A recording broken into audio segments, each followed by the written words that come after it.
How are you doing so. जैसे कि हमने लास्ट एपिसोड में देखा था कि ऑरेंज और केके बहुत ही ज्यादा बुरी वॉर के अंदर फंस चुके थे, जहां पे उस वॉर के कमांडर ने सभी लोगों को ये आदेश दे दिया था कि तुम सभी को जाना होगा और जाके इस प्रिंस की फियोन्से को पकड़ लो, और जो भी ऐसा करने में कामयाब हुआ मैं उसे बहुत ही बड़ा इनाम दूंगा।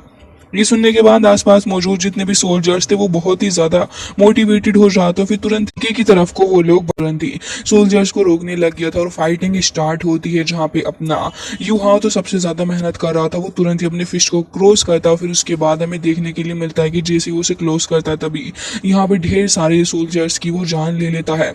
अब एक एक करके ढेर सारे और भी सोल्जर्स आ रहे थे अपने यूहाओ के सामने, लेकिन वो उन सभी से डील करता जा रहा था और फिर एक एक करके इन सभी को मार रहा था। जिसके बाद वो यहाँ पे अपनी डिवाइन पावर के थ्रू देखता है कि इन सभी को ग्रुप के अंदर भी मारना बहुत ही ज्यादा अच्छा एक तरीका रहेगा लग गया था, जिससे कि कम समय के अंदर ज्यादा से ज्यादा लोग मारे जा रहे होते हैं अपोजिट पार्टी के।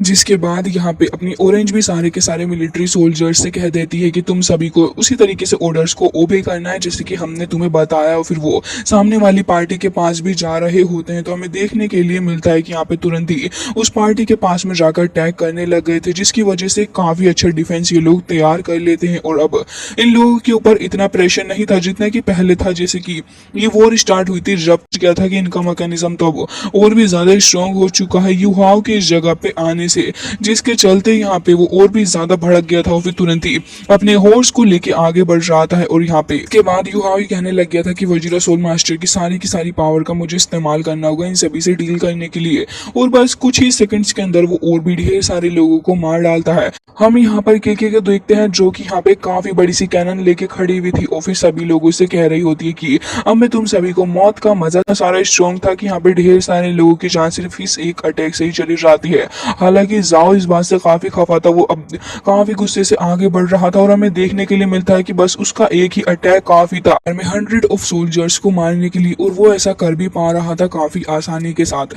जिसके बाद हमें दिखाया जाता है उसके पीछे एक बीस्ट का मार्क अपीयर होता है, फिर उसी बीस्ट के मार्क के साथ वो एक बार फिर से आगे बढ़ता है और यहाँ पे काफी ज्यादा तेजी के साथ वो आगे बढ़ते हुए तुरंत ही ढेर सारे लोगों को मारने लग गया था।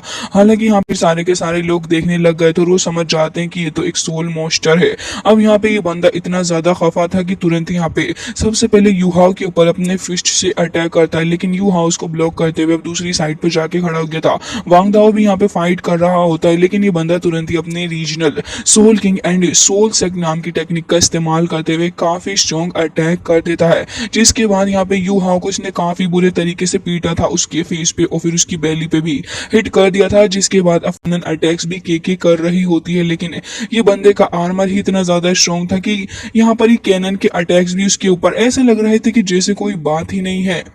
और हम देखते हैं कि यहाँ पर कैनन अटैक्स जो थे वो बहुत ही ज्यादा बुरे तरीके से हिट होने के बाद भी उसका आर्मर तक तोड़ नहीं पा रहे थे। इस बात से ही अंदाजा हो गया था कि ये बंदा और इसका आर्मर कितना ज्यादा पावरफुल है। जिसके बाद हमें देखने के लिए मिलता है कि यहाँ पे यूहाओ एंड वांग दाओ दोनों ही पावर का इस्तेमाल कर रहे होते हैं इसके ऊपर अटैक करने के लिए। तो रिलीज करता है यूहाओ वांग दाओ दोनों ही, और यहाँ पे मैदान के अंदर जितने भी सोल्जर्स मौजूद थे वो सारे के सारे काफी ज्यादा दूर जाके हट जाते हैं। हमें देखने के लिए मिलता है कि दोनों जो कि अपने हॉर्सेस के ऊपर सवार थे यहाँ पे हॉर्सेस तक गिर गए थे बैलेंस बिगड़ने की वजह से, एंड ये दोनों भी ऑलमोस्ट गिरते गिरते बचते हैं। अब दूसरी साइड पर हम यूहाओ को भी देखते हैं जो कि खुद को संभाल रहा था एंड वांग दाओ भी खुद को संभाल रहा होता है। तभी यहाँ पे वांग दाओ कहने लग गया था कि आखिर तुम इतने स्ट्रॉन्ग कैसे हो सकते हो, कि तो काफी ज्यादा स्ट्रेंज है क्यों। और फिर कहने लग जाता है कि आओ जिंगशोंग अब तुम्हें बाहर आना होगा। जिसके बाद हम देखते हैं कि धीरे धीरे करके न जाने कैसे उसकी बॉडी ट्रांसफॉर्म होने लग गई थी और अब धीरे धीरे करके पूरी तरीके से इवॉल्व हो जाती है एक पूरे बीस्ट के अंदर। ये बीस्ट इतना ज्यादा खतरनाक था, उसकी आईज भी रेड होती है और साथ ही जैसे ही वो चिल्लाता है तभी यहाँ पे आसपास एक छोटा मोटा बवंडर टाइप भी आ गया था, जिससे कि यहाँ पे लोग काफी ज्यादा दूर को हट जाते हैं और फिर पीछे की तरफ को हटते जा रहे थे। हालांकि यहाँ पे हम देखते हैं कि अपना हीरो बिल्कुल भी इस चीज पर जाता है। वांग दाओ भी वहां पे आ गया था, लेकिन यहाँ पे इन लोगों की एक स्ट्रेटेजी थी क्योंकि इस बैल बुद्धि बेस्ट को तो समझ में आने नहीं वाली। हम देखने को मिलता है कि जैसे ही वो अपने हाथों के थ्रू इन दो लोगों को ही ऑलमोस्ट मसल डालता है, उसके बाद यहाँ पे बाकी सारे लोग भी अटैक करने वाले थे। तभी यहाँ पे लोग देखते हैं कि यहाँ पर तो काफी ज्यादा सिचुएशन खराब हो चुकी है क्योंकि वांग दाओ एंड यूहाओ दोनों ही उसके हाथ के द्वारा कुचले जा चुके हैं। जिसके बाद सारे लोग उसे देखने लग गए थे। केके जैसे ही उस बंदे को देख रही थी तो उसे देखने के लिए मिलता है कि वो अपने हाथ को लगातार सप्रेस करता जा रहा था, जिससे कि युहा और साथ ही वांग दाओ दोनों को ही बहुत ही बुरे तरीके से पेन हो और वो इसे रेसिस्ट न कर पाए एंड रिजल्ट के तौर पे इन लोगों की डेथ ही हो जाए।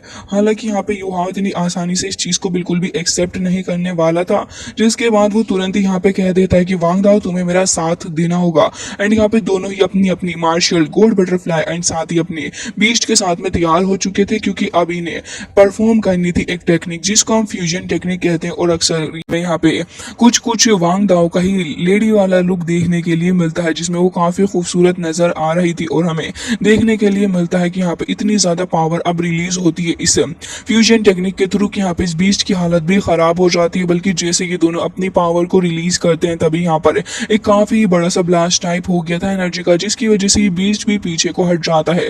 हालांकि उसे गुस्सा आ रहा था, वो चिल्लाने लग गया था और बहुत ही ज्यादा चिल्ला रहा होता है, जिससे कि इमेंस अमाउंट में एनर्जी आसपास के एरिया का आता है। कि तुम्हें क्या लगा कि तुम इस सोल फ्यूजन टेक्निक का इस्तेमाल करके मेरे ऊपर काबू पा सकते हो? क्या बस तुम इतना ही कर सकते हो?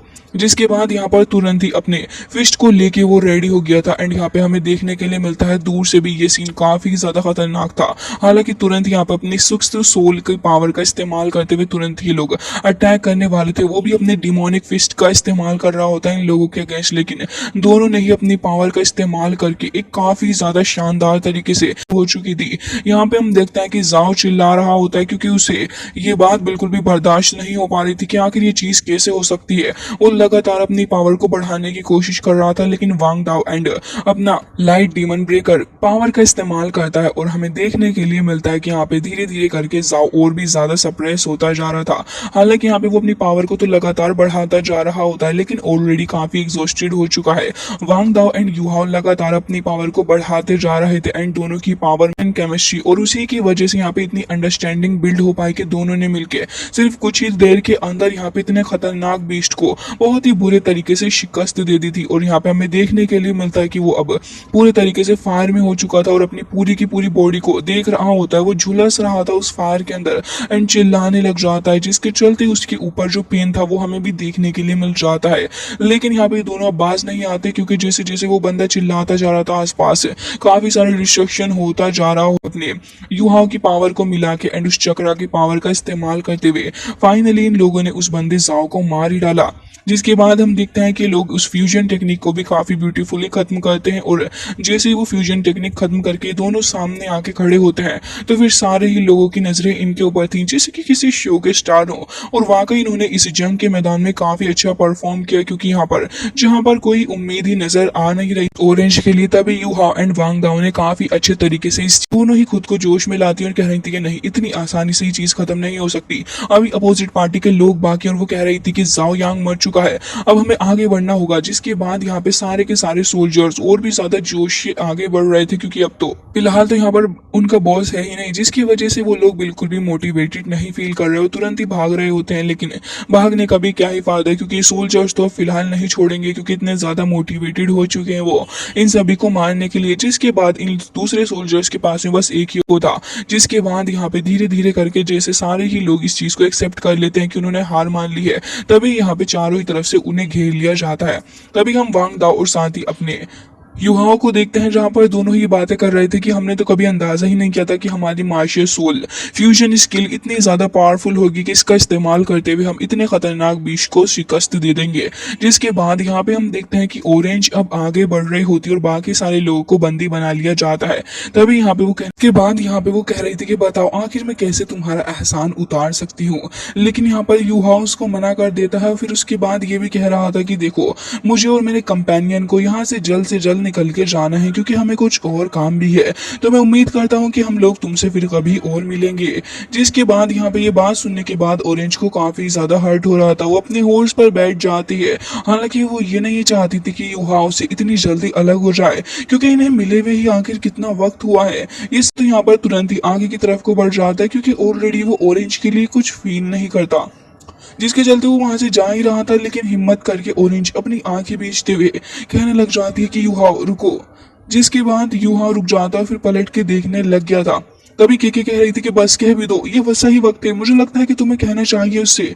लेकिन हम देखते हैं कि यहाँ पर वो कुछ भी नहीं कहती और फिर बस यही कह देती है कि अपना ध्यान रखना। अब यहाँ पे इस बात से केकी को भी काफी बुरा लग रहा था, लेकिन वो समझ जाती है कि आती है एंड यूहाओ वो भी ज्यादा कुछ नहीं कहता और फिर वो भी तुरंत ही वांगडोंग के साथ वहां से निकल जाता है। जिसके बाद अपनी स्पीड बढ़ाते हुए वो तुरंत ही वहां से निकल गया था और हमें देखने के लिए मिलता है कि यहाँ पे काफी सैड हो चुकी थी अपनी ऑरेंज। फ्लाई करते हुए ये लोग काफी ज्यादा दूर आ चुके थे एंड ऐसे ही आगे की तरफ को बढ़ रहे थे। हाउथियान सेक्ट काफी ज्यादा करीब आ चुका था। हर जगह ही आइस मौजूद होती है एंड इस सेक्ट के अंदर आइस के अलावा शायद से कुछ और नजर आ ही नहीं रहा था। सेक्ट का नाम अपना यूहाओ देखता है तो फिर वो कहने लग जाता है कि वांग दोंग तुम वाकई में डिसाइबल हो हाउथियान सेक्ट के, तुम सच में इससे बिलोंग करते हो। तभी वो कहने लग जाता है कि ऑफ कोर्स और फिर उसके बाद ये लोग लेडर्स पे चढ़ते हुए हाउथियान सेक्ट के अंदर की तरफ को जाने लग गए थे। जिसके बाद हमें एक जगह और लिखा हुआ दिखाया जाता है वे वे हाउथियान सेक्ट एंड हर जगह का ही मौसम काफी ज्यादा अजीब सा था और बस स्नो ही स्नो पड़ रही होती है। जिसके बाद यहाँ पर फाइनली जाके जैसे यूहाओ दिखता है इस सेक्ट का नाम पर दिख रहा था पिलर के ऊपर भी यहाँ पे कुछ स्क्रिप्चर्स वगैरह लिखे हुए थे एंड वो देख के कहने लग जाता है तो क्या ये वाकई में इतने ज्यादा पावरफुल स्क्रिप्चर यहाँ पर लिखे हुए हैं और वो भी बस ऐसे ही। जिसके बाद जैसे जैसे वो उन्हें देखने लग गया था तो फिर वो अपने सोल वर्ल्ड के अंदर आ रहा था। फिर यहाँ पर उसे ढेर सारे यही स्क्रिप्चर्स वगैरह साफ साफ नजर आ रहे थे। जैसे ही वो अपनी आईज क्लोज करता है तो फिर उसे पता चलता है कि ये जो स्क्रिप्चर्स हैं वो गोड्स के द्वारा लिखे गए हैं और जनरेशन टू जनरेशन पास कर दिए गए हैं। गॉड इलेक्ट्रोलक्स उसे बता रहे बहुत ही ज्यादा खास ट्रीजर बन के सामने आएगा और तुम्हारी प्रैक्टिस के अंदर ये जो तुम्हारी कॉन्ट्रीब्यूशन करेगा वो भी बहुत ही ज्यादा होगी। जिसके बाद गेट ओपन होता है फिर ढेर सारे डिसाइबल्स आते हैं। वांग दोंग एंड साथ ही यूहाओ दोनों को ही ग्रीट करने लग गए थे। तभी यहाँ पे अपना यूहाओ भी काफी खुशी से उन्हें ग्रीट करता है तो डिसाइबल्स कहने लग गए थे कि चलिए अब आप अंदर की तरफ चलिए। तो यहाँ पे तुरंत ही अपना वांगडोंग अंदर की तरफ को चला जाता है और फिर उसके पीछे पीछे यूहाओ भी चल देता है। ये लोग अंदर आ चुके थे तो फिर यूहाओ अपने सामने एक ऐसी चीज देखता है जिसको उसने एक्सपेक्टली वो इतना लकी इनफ था कि उसको वो चीज भी यहाँ पर देखने के लिए मिल जाती है। यहाँ पर फाइटिंग चल रही थी और एक काफी ज्यादा शानदार फाइटिंग, क्योंकि ये फाइटिंग हो रही होती है ताय और साथ ही तियान के बीच में एंड यहाँ पे ये दोनों ही काफी अच्छे से फाइट कर रहे थे। तभी यहाँ पे अपना snow white and ice queen दोनों ही कहने लग गए थे कि ये दो कितने ज्यादा खतरनाक तरीके से फाइट कर रहे हैं। इन दोनों की फाइट तो वाकई में इतनी ज्यादा खतरनाक है कि कहा जा सकता है कि इनका ऑरा ह्यूमन से के लेवल का तो बिल्कुल भी नहीं है बल्कि टॉप फ्यूरियस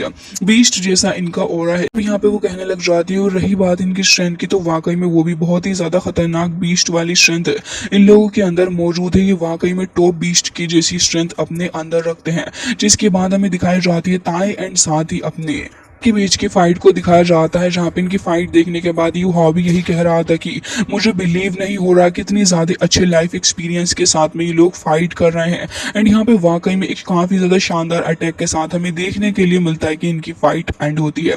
जिसके सारी चीजों को एक बार फिर से ध्यान से बातें करने लग गए थे।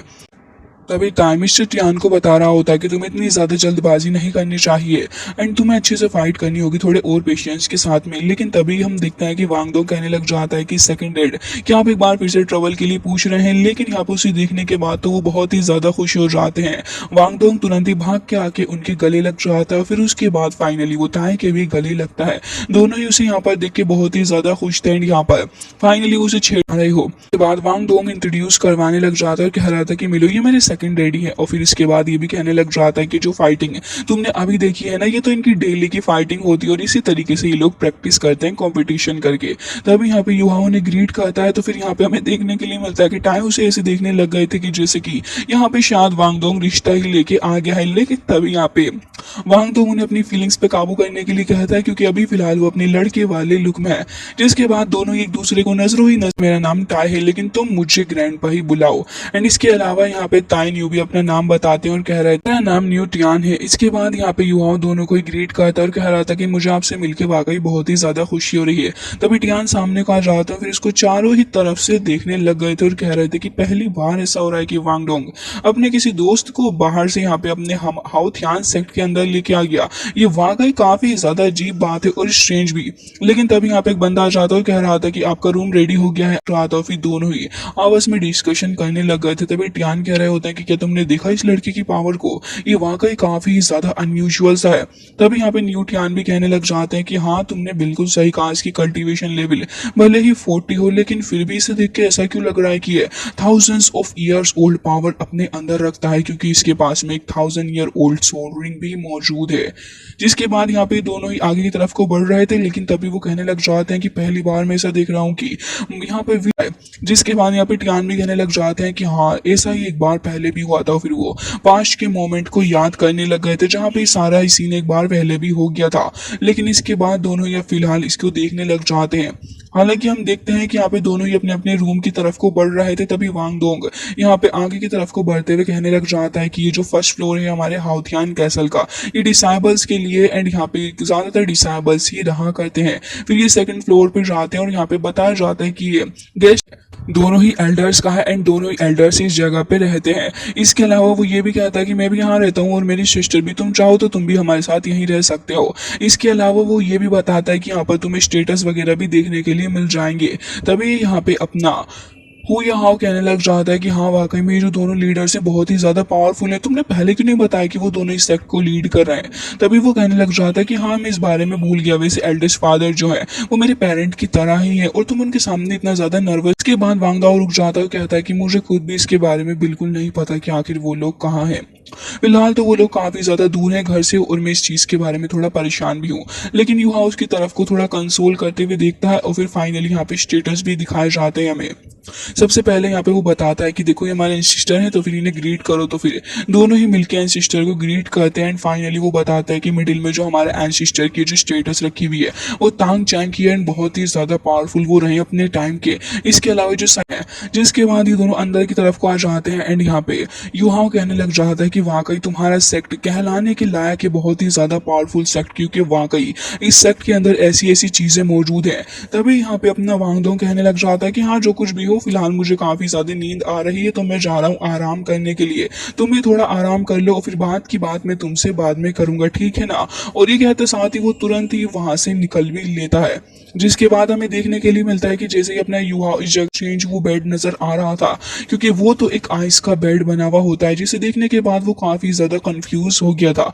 लेकिन यहाँ पे ice queen and snow white दोनों ही बताने लग जाते हैं कि 1000 ईयर ओल्ड टेक्निक है। तभी वो कहने लग जाता है कि आखिर ये है क्या, तो वो बताने लग जाते हैं कि एक ट्रीजर है जीनियस के लिए एंड अगर तुम इसका सही से इस्तेमाल करो तो फिर तुम्हारी पावर और भी ज्यादा बढ़ सकती है। वैसे तो पहले इसका इस्तेमाल हुआ करता था लेकिन अभी फिलहाल काफी ज्यादा कम हो चुका है। जिसके बाद आइस क्वीन भी बताती है कि ये जो चीज है तुम्हारे सामने मौजूद करने के लिए और तुम्हारी कल्टीवेशन भी इससे काफी ज्यादा इनहेंस होगी। युहाओ बिल्कुल भी वक्त बर्बाद नहीं करता है। ये बात सुनने के बाद वो फिर तुरंत ही बेड पे जाके बैठ गया था। जिसके बाद उसे रियलाइज होता है कि वाकई में जो जगह है ये इंडीड एक जीनियस लैंडफॉर्म है। और फिर उसके बाद वो ये नोटिस करता है कि उसकी सोल पावर तो रैपिडली इंक्रीज हो रही है, आसपास से ढेर सारी एनर्जी वो जमा कर पा रहा था। तभी आइस क्वीन कहती है कि स्नोगर्ल मुझे लग रहा है कि आपको भी इसकी पावर का इस्तेमाल करना चाहिए, इससे आप काफी ज्यादा स्ट्रॉन्ग हो जाएंगी। जिसके बाद आइस गर्ल तुरंत ही अपीयर हो जाती है और वो मिल रही होती है। हालांकि जो स्क्रिप्चर्स वगैरह थे वो भी यहाँ पर मौजूद होते हैं, स्ट्रेंथ प्रोवाइड कर रहे थे।